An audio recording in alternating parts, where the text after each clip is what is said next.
asalaamaaleykum nuyu na leen ziar leen di leen jaajëfal bu baax a baax yéen ñi nga xamante ne si ne yéenay suivre seen bii di seen Omzo TV officiel ñu ngi leen si jaajëfal bu baax a baax di leen wax rek bi dee gan nga si seen bi nga abonné te nga bës cloche de notification bi bala ngay bañ ci manqué suñu yeneeni vidéo dañu ñëwaat si beneen asi rek li naka ngay activer mode sécurité boo xoolee moo nekk ni suuf muy mode sécurité bii nii naka nga koy activer ak naka nga koy désactiver bu la arrivé ne souvent ñu si bari ne ñu muy arrivé muy mode sécurité bi bari na ñu xamante ne si ne day dégg rek activé wu seen téléphone ñuy am problème si application yi wala ñuy bëgg installé leen mode sécurité bi da leen koy tere installé ak leneen option yu bari yu xamante ne si ne boo ko activé woo dara leen di protéger si lu bari mu leen di baare si mode sécurité bi si lii nag la ñuy ñëw di la wax naka nga koy activer ak naka nga koy désactiver te la ñaan nag nga seetaan vidéo bi début à la fin pour nga mën a comprendre naka nga koy activer ak naka nga koy désactiver lii di mode sécurité bi quoi. voilà comme noonu ñu la ko waxee rek dañuy ñëw wala nag nga koy activer rek muy mode sécurité bi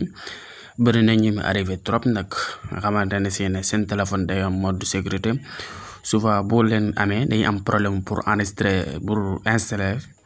ou plutôt pour ñu installer benn application wala dara pour ñu installer ko dañ si am problème bu mode sécurité bu activé woo yow nag bu fekkee ne da nga kaa bëgg activer comme sa téléphone nag boo xoolee sa téléphone bi nii si côté bi nii bouton bi xamante ne si ne moom moo koy taal ak moo koy fay mooy bouton bi rek bouton bi koy taal wala bi koy fay boo xoolee mii si téléphone yu bari mi nekk si côté bi rek wala si kaw téléphone boobu bouton boobu ngay bës boo ko bësee dina la indil fii 3 options boo xoolee 3 options la ñu indil fii benn option bi si kaw moo koy fay. beneen bi mu indi redémarre beneen bi tamit moo indi mode d'urgence bi nag am na benn vidéo buñ si indi woon mi appel d'urgence am na vidéo buñ si defoon boo xoolee suñu biir scène bi vidéo boobu mi foofu te vidéo bu am solo la pour appel d'urgence bi duñ si continuer am na benn vidéo buñ si defoon bu fekkante ne intéressé na rek boo demee foofu di suñu scène di nga si gis voilà léegi nag yow pour nga moo activer mode sécurité bi loolu c'est facile comme boo bësee nii bouton bi nii bu 3 options yi ñëw bi si kaw ngay cliquer nga appuyer long boo téye appui long rek dina ñëw boo xoolee dina la appui na fay pour redémarrer votre téléphone mode sécurité maanaam da nga koy def mode sécurité daal pour application yëpp télécharge doo mën a télécharger benn application yu yëpp bu defee mode sécurité rek dootoo mën a télécharger benn application. léegi nag yow bu fekkente ne da nga kaa bëgg a def sa téléphone nga def ko bëgg kaa def mode sécurité c'est facile comme fii ñu jaar rek ngay jaar nga bës bi si kaw nga téye tuuti appiloo automatiquement dina la indil lii bu la indilee nii rek nag ngay def da ngay cliquer fii si kaw automatiquement téléphone bi day daal di fay léegi ñu patienté bàyyi téléphone bi fay daal di tàkkaat ñu xool boo xam mode sécurité bi dina activé wala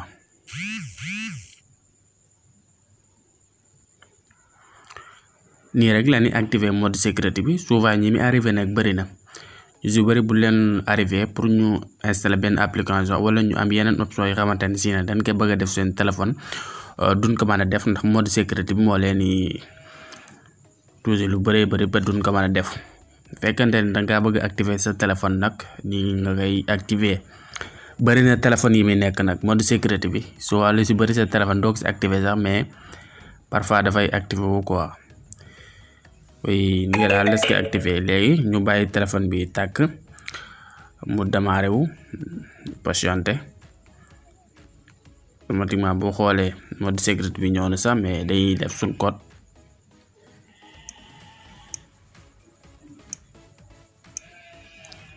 ok ñu bàyyi téléphone bi démarré wala mode sécurité mais nii si suuf mais bàyyi ñu kii téléphone bi ba mu gën a leer pour nga gis mode sécurité bi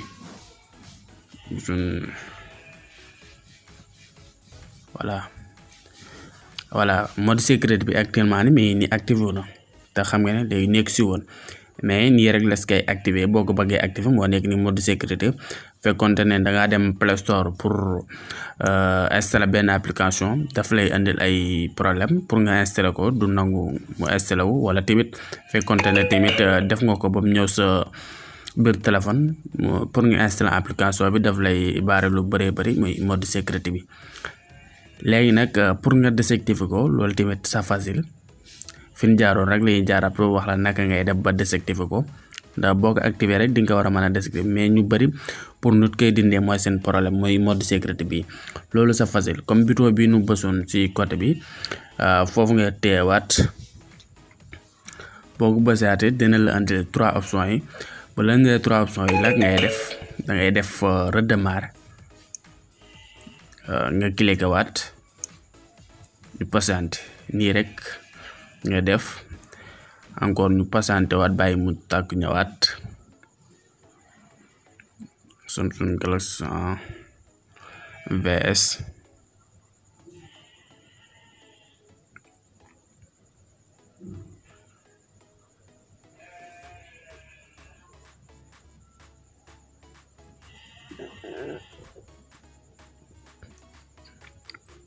ñu bàyyi bam tàkk walla naan la nag nga koy dindee pour mode sécurité bi bëri na am na question bu ñu si dugaloon démb rek pour mode sécurité bi nag nga koy dindee mais nii rek les koy dindee voilà comme ñu defar nii ñu dindiwaat suñ code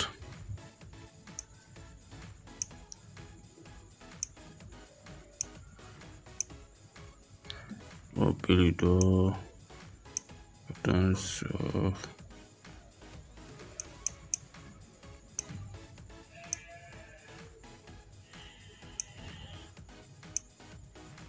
ok bàyyi démarrer de téléphone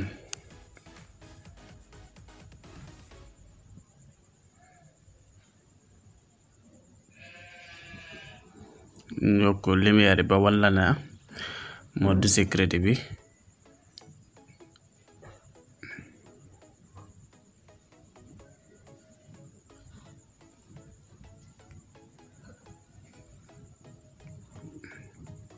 may téye sama loxo bi di filmer ci beneen bi moo tax voilà léegi ba écran bi leer nañ ba nga xamante ne si ne gisatoo ci benn mode sécurité boo xoolee moo nekk ni benn mode sécurité nekkatul suñ téléphone bi moo nekk ni boo xoolee fii la daan nekk ci côté bi nii mais actuellement nii mode sécurité bi désactivé nañ ko voilà noonu rek la koy désactivé boo ko activé comme noonu tamit nii donc ka koy désactivé waate ci lu yomb pour nga désactivé ko